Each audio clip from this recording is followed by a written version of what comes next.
Thanks, everybody. And if we just take a quick second, introduce yourselves. Obviously, your name's right behind you, but just 30 seconds, who you are, what you've done, and what does data mean to you? Sure. I think I can start. So my name's Kasir Majawar. I run product for Alexa Automotive. So think about Alexa in the car. Data to us means not just structured, not just rows of data like pictures, data like voice, and not just aggregation of data, but making sense of data. And as we work through the panel, we'd love to give you some examples. Cool. Nice to meet everyone. My name's Dave Andrews. I'm the chief architect at a small piece of Verizon called Digital Media Services. The two main things that we work with are one of the world's largest content delivery networks. So delivering about 12% of the internet in North America, 8% globally. So data for us is all about optimization. We look to data to work out how we can kind of better our business and deliver more value to our customers, mainly driven through kind of performance. Hi, I'm Tom ONeill. I'm the CTO and co-founder at Periscope Data. We are the fastest business intelligence platform for modern data teams and their business stakeholders. Every day we help the thousands of customers ingest, store, and analyze their data. And so among them is Uber, New Relic, Flexport, Tinder, ZipRecruiter. So for me, data is about decisions and making better decisions. I'm Josh Rappoport. I'm the chief of staff for the Universal Store at Microsoft. We build the commerce platform and capabilities for Microsoft as a brand, as a retailer. I would imagine most people in the room wouldn't think of Microsoft as a double-digit billion-dollar retailer, but we are. And my team builds the technology that powers all of that. Great. Thanks, everybody. Appreciate that. And for everyone here, rather than us just talking at you for the next 30, 40 minutes, if you do have a question at any time during the chat, feel free, head over to one of the microphones. We'll be able to go ahead and get in with that. There's only a couple of them, hopefully not too disruptive for the audience, but do try and make this interactive. We want to hear from you. We want to be able to answer the questions you have.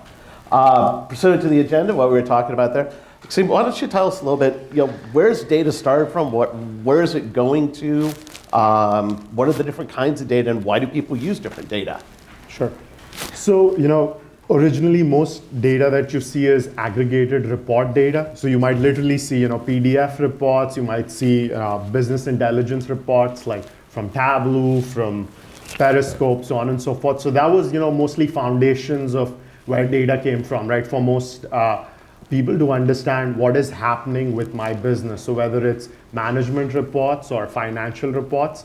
What has changed significantly in the last couple of years is data has become very unstructured. So by unstructured, I mean data coming in such as pictures, video. You heard a little bit about autonomous cars. And then voice, of course, is the next big thing where, how do you make sense of voice? So as an example, Alexa Automotive, you'll be very surprised to know a lot of auto manufacturers don't really know what their customers are doing in their car. So they're building a lot of these features in the car that are very cool, safety features, infotainment features. And a lot of the times, customers are using their voice, using tap to touch, using steering wheel controls, a variety of different ways. So structured data and unstructured data to tell OEM, here are the things I'm using in the car, and here are some things I'm not using in the car. So especially with voice assistants. Customers can practically say anything. And just trying to make sense of all that data is a good way to put it. Gotcha. And coming from the consumer side, both Josh and David, how do you guys, in a delivery way and in a retail setting, how do you go ahead and make sense of that? How do you use all of those different kinds of data? Sure. At a high level, we use data to better understand who our consumers are and what our consumers need or might need. We like to say that we want to get the right product in front of the right customer at the right time in the right medium, and we can't do that without data. For us, understanding the holistic view of the customer through their interactions, through their activity, and using telemetry and data to do that is really the lifeblood of our business. Increasingly, I think we'll see data being the most critical piece of the retail business, broadly speaking, and commerce just as an industry, whether it be on supply chain and fulfillment, as we saw earlier, on what I would consider the back end. On the front end, really, is about the experiences, the assortment, the merchandising, being really personalized in a one-to-one fashion to every individual customer. And so it's really, it is everything to us. Gotcha. Yeah, so I didn't mention it in my intro, which I'll get slapped for later by my marketing team, but another big thing that we do is kind of an online video streaming offering where we kind of power most of the major broadcasters in the US. So if you're watching something kind of online, chances are we're powering behind the scenes, and a big kind of component for that is the personalization aspect. So we record everything that happens kind of based on individual sessions, and it allows us to kind of offer our customers, being the broadcasters in this sense, insight into what their customers are doing, how they're behaving, how long they're watching, what ads they're most responsive to. And because we also kind of power a non-trivial portion of the internet itself, we can kind of tie that data back to other behaviors that we see. So we get this kind of really interesting mix of jumping off points for lots of our customers. We can say, hey, you watched this, and then you went here. And that's kind of a really interesting thing that data can give us. It's obviously non-trivial because of the volumes that we're talking about, but that's something that that is really interesting for us. Gotcha. Now, Tom, what kind of challenges do companies or folks, and David's in any of the worlds that we're taking a look at? We've got 3 folks that actually are making some of those decisions, and one who's enabling a lot of it with understanding that BI platform, understanding what's going on. What are some of the challenges that folks have in visualizing that? How do you help overcome that? What are some of the innovations in the presentation layer of that data? I think the challenges really come from scale. There's a stat from, I think it's Forrester, that 90% of the world's data was created in the last couple years. And that's been true every year for the last several years. But it wasn't always that way. Databases were invented in the 70s, and we spent the next 20, 25 years relatively small data sets, mostly sales data. And it wasn't big data yet. And then the internet happened in the 90s, and e-commerce and the rise of sort of drag and drop and democratizing data. And Tableau comes on stage as probably the first golden age of BI when that revolution happens. But it wasn't until relatively recently, the last 5, maybe 10 years, when the whole system changed. Data went from being expensive to free, or storage went from being expensive to free. On AWS, it's 10 grand per petabyte, right, to store data, and it's a lot of data. And so now it's how do you deal with that? How do you make sense of petabytes of data, not just megabytes on a single box? And tools like Redshift are a big part of that. More advanced ways of processing like Spark and PySpark are part of that. So I think we have to give equal opportunity. So how much is a petabyte on Azure? If we've got S3 plugged over here. I would literally need an encyclopedia-sized book to give you the pricing. That's how complex we are. Just kidding, obviously. Also, we're equal opportunity for where we store our unstructured and structured data. Talking about that, I mean, there is a huge opportunity where one of the things I used to do was run voice analytics for DirecTV. So when you talk into the voice remote, Spectrum, Comcast both have one of those, all that gets captured. And you're able to start taking a look at those things. And obviously, Alexa, you're specifically within the automotive group. How is voice really transforming how we interact, not just with the world, but with technology? I'll actually start by giving you 2 examples. One example is, today, child lock is analog. Think about moms out there that might have, for whatever reason, forgotten to enable child lock. They actually have to stop their trip, stop at the side, open up the back door and enable the child lock manually. So think about now voice. Where mom could simply say, Alexa, turn on the child lock, or there's many more examples, right? So the way I look at it is 2 themes. One is in the car, voice can be a differentiator for functions that are not easily accessible or functions that you may not even be aware of. So many a times, if you're driving a new rental car, you're always fumbling to find where the fuel cap button is or the hood button is. You're trying to look around. So think about being able to simply say, Alexa, open the fuel cap, right? So that's power right there. So that's part one. Part two, within the car, you can think of examples like functions that are multi-step. So there are cars that have, certain people might want seat massage at a certain heat setting, at a certain type, preset. Today, customers in the car, drivers and passengers, have to go into the infotainment system, go through 5 steps, tap through. Imagine where you could simply say, Alexa, turn on seat massage. It knows your voice. It recognizes that's Kassir and presets it.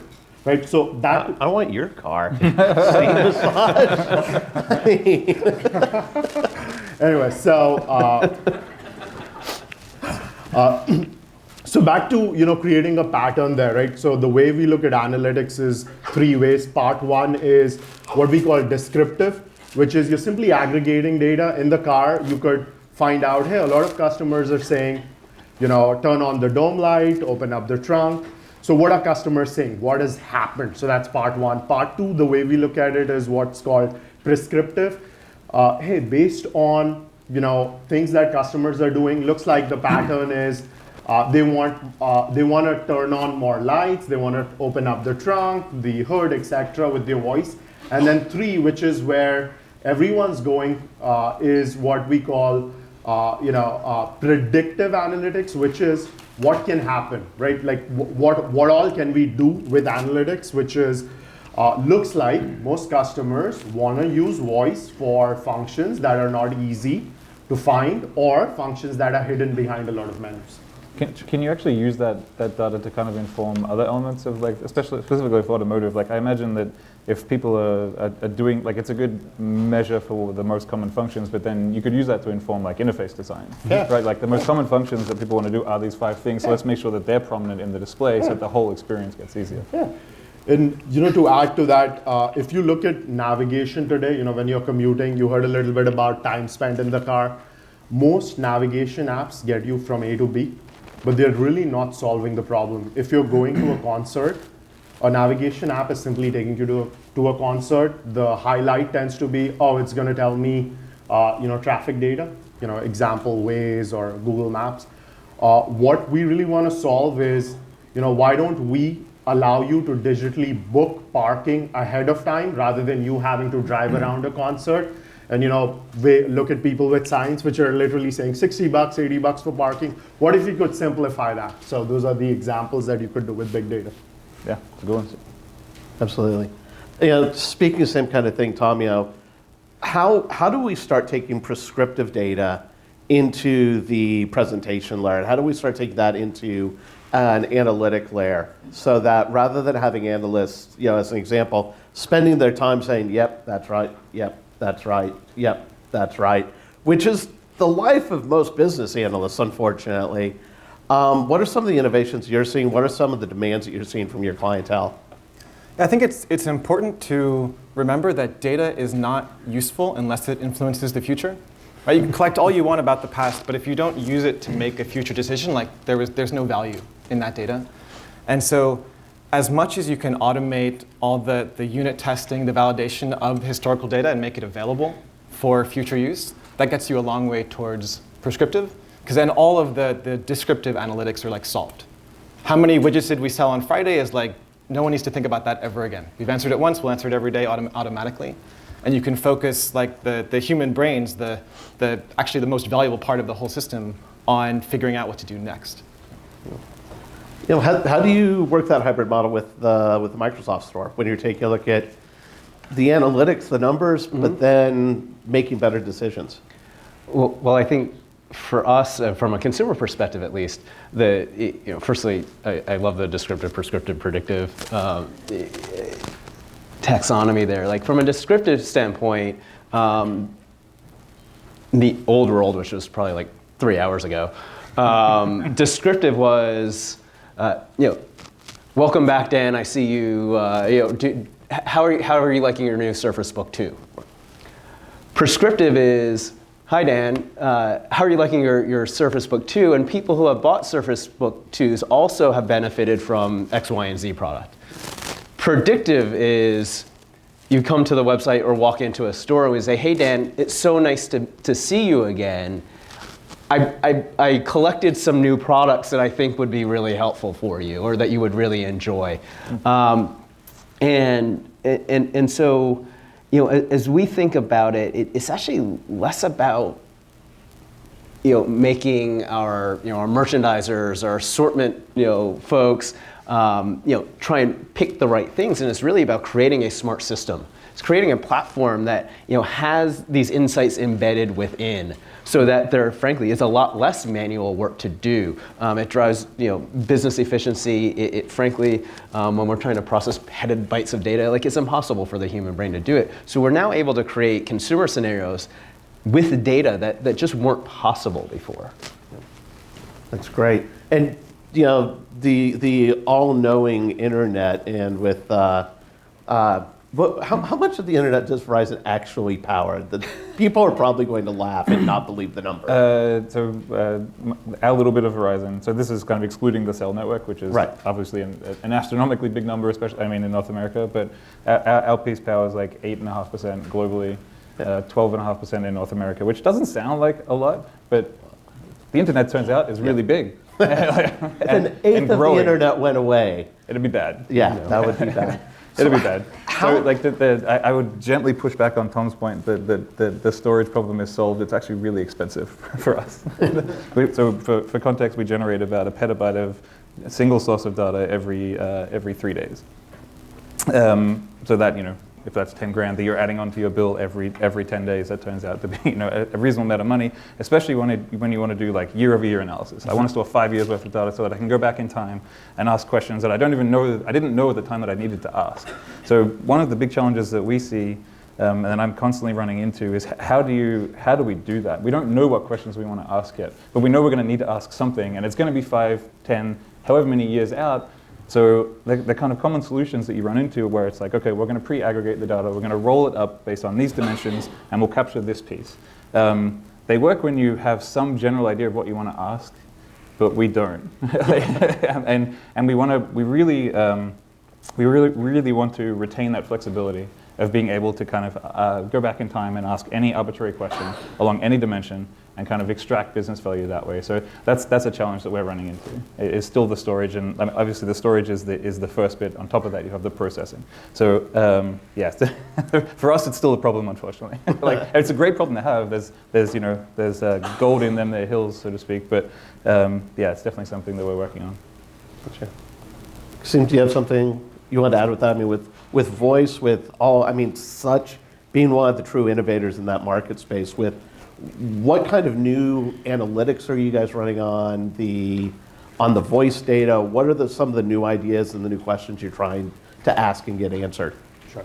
So if you look at the automotive model, usually you have two types, right? There's low margins, high volumes, your Toyotas, and then there's high margins, low volumes, your Ferraris. Automotive industry is going through a disruption right now, with autonomous cars, with ride sharing, with millennials buying less cars. So some of the questions that we're hoping to answer for automotive manufacturers are, what are those packages that customers want in the car? Mm-hmm. So, for example, most customers these days buy a luxury brand that has a fixed number of things, and there might be with their voice, you might learn that they're not really using 3 out of the 5. If an OEM can remove those 3 premium features out of a package, that's very beneficial for an OEM for the path, while they work towards autonomous level 5 cars. Within the, within autonomous cars as well, one of the big challenges, which we just heard about in the prior talk, is time. Now with autonomous cars, what are you going to do in your car? Right? Yeah, massage. With the favorite setting on. Absolutely. So one of the key challenges there is, how do we create killer solutions using data for the car? Surprisingly, if you look at stats, even today, 60 to 70% of time that is spent by a consumer in the car is used up by radio, which is very surprising, even when you look at stats around Spotify, Tidal, and so many other streaming services coming. So now that customers have a lot more time, how do we collect data from auto manufacturers and give them solutions that monetize their car data. And I'll give you a very easy example. Today, when you drive from point A to point B, some electric cars will tell you you need to go to a car, electric charge station because you're going to run out of battery charge. But you still have to go manually insert, your electric charge plug, so on and so forth. What if we could extend that where customers could, when they drive up back home at night with autonomous cars, they could simply say, Alexa, charge my car. The car leaves your garage at night, goes, charges itself with a robot and comes back, right? So those are the kind of things we really want to work towards, and that's only possible with data. Gotcha. And this now, the idea, like George Jetson, sorry, I'm old. George Jetson, telling the car to go charge itself and fold up into a suitcase. It's kind of mind-blowing, but one of the things, and we'll be talking about this later during the conference as well, is the privacy issues of taking all of this data, the all-seeing, the all-knowing internet. Say it as a joke, but not such a joke really in a lot of ways. How do each of you address the overriding issue of data and privacy, and what are the guardrails that are around how you use that? I'll throw it out to anybody to start. I can field it from my perspective a little bit. So things kind of have shifted, I think, for the better for the consumer in that sense in the last, I think it was May this year, May 25th, the GDPR regulation from coming out of Europe went live. That's been that was an enormous amount of work from a lot of people's perspective, really trying to transition the power and ownership of personalized data back into the consumer's hands. So we took that very, very, very seriously for obvious reasons. It's actually really important, and we want to do the right thing. So that's actually been a huge boon for us. So a lot of what we do now is kind of funneled through that lens, where that's kind of a good standard to hold yourself to. So I would say that influences our framework for a lot of how we think about kind of data privacy and that sort of stuff. Great. For folks who may not be familiar with the GDPR, Global Data Protection Regulation impacts anyone working in the EU and a few other countries outside Schengen area who are able to go ahead and you can say, how are you using my data? What are you doing with it? I want you to delete it. Yep. And it puts the power into your hands. For those who are living here in California, CCPA is something similar and is really kind of the point of the spear for privacy here in the US. Not drawn out anywhere near, I feel like GDPR is about like that, CCPA is about like that. So there's going to be differences in how it's administered. What are some of the things y'all are doing to try and get ahead of that, to help companies be compliant with it and to be future-proofed? Yeah, I think it starts inside. Right? It starts like there's a moral imperative not to be creepy when it comes to data. And I think on the individual level, what was that? Yeah, rules to live by. Yeah, don't be creepy. Don't be creepy. Write that one down. I think on the individual level, it's obvious that Alexa should not record everything you're saying and stream it back to the cloud. That would be creepy for an individual. But it gets really hard when you start aggregating a lot of relatively innocent stats, and then you can start clustering based on behavior. You can start predicting what this human is like. You can guess gender. You can guess race based on data that's completely unrelated to those two things, just through correlating other users' behavior. And that, I think, is where you start to really have to think about how do you not be creepy at scale when it comes to data? That's a good one. For Microsoft, privacy and trust, we believe are a competitive advantage, frankly. GDPR was the rallying cry for us, but it wasn't the beginning of the thought process, certainly. Hopefully Satya doesn't get like a red alarm light that goes off in his office because I'm talking publicly about privacy. But he will be the first one to tell you that we believe that privacy is a human right. It's imperative that to the extent that we use data about individuals in an aggregated way, that consumers and individuals receive benefit from that. We don't want to be creepy. We don't want to simply monetize data. We want to provide value back to our customers and our end users. And then the last point I'd like to make is, GDPR is important, and it is the beginning. We believe that there will only be more and more regulations about data privacy. And to that extent, Microsoft is really building in privacy to all of our products, such that our customers, our enterprise customers, when they use our software, when they use our platforms, they are compliant themselves. And we think that's a really important piece of this all. Absolutely.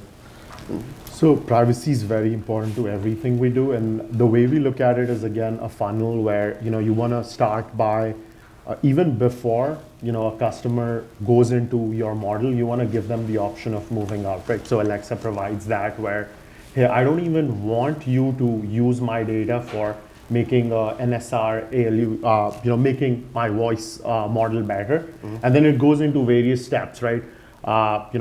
Yes, I do want you to make Alexa better so that it understands my voice, but I don't want you to use it for ads that are very much targeted to me. So giving all of those options to the customer and allowing them to pick and choose gives them the best of both worlds, right? One, you could have extreme cases where a customer might say, I want nothing to do with this. All my data is personal, which is good, which is good. The other extreme could be love to share, makes things better for me.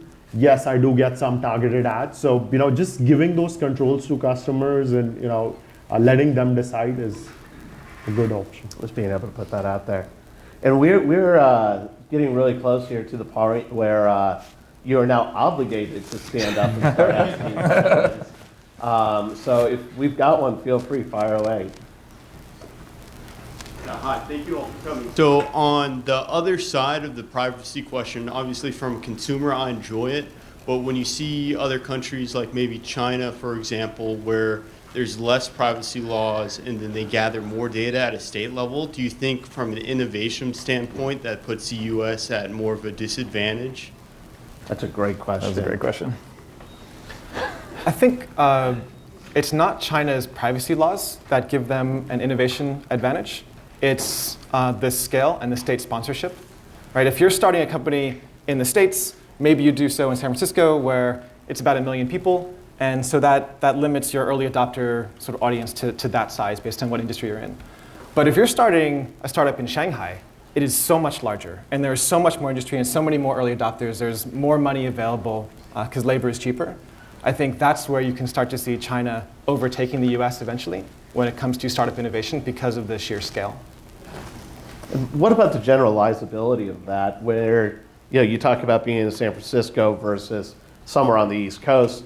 How generalizable do you find the markets when you do use this kind of data? I mean, whether it's the internet, obviously wide ranged, or something far more specific where it could be more self-selection of people who are going to be purchasing computer products and the subset that might be looking at Surface and the subset that might be looking at something like that. Yeah, so most of the things that we do, we find are really strongly geographically kind of regionalized, basically. So it's geographically constrained, Yep. which is actually a really good thing for us. It means that we can, it basically lets us break down the problem. So we don't have to solve the entirety of the problem all in one go. We can kind of solve it in a much smaller scale within either, we call them POPs, point of presence, like a data center dotted somewhere around the world. So we can kind of break down and just look at the POPs that exist within a region and look for optimizing and kind of extracting insights from that subset of data. So in that way, it's a very nice thing. That would be my thoughts on that. I'm a bit out of my depth here, and I'll admit it. I haven't really looked at differential geographic impacts to our consumer behavior, but it's something we're thinking about. I mean, certainly you would think that a consumer, perhaps, I'll get more broad, in the U.S. might look a little bit different than a consumer in France or a consumer in China or India.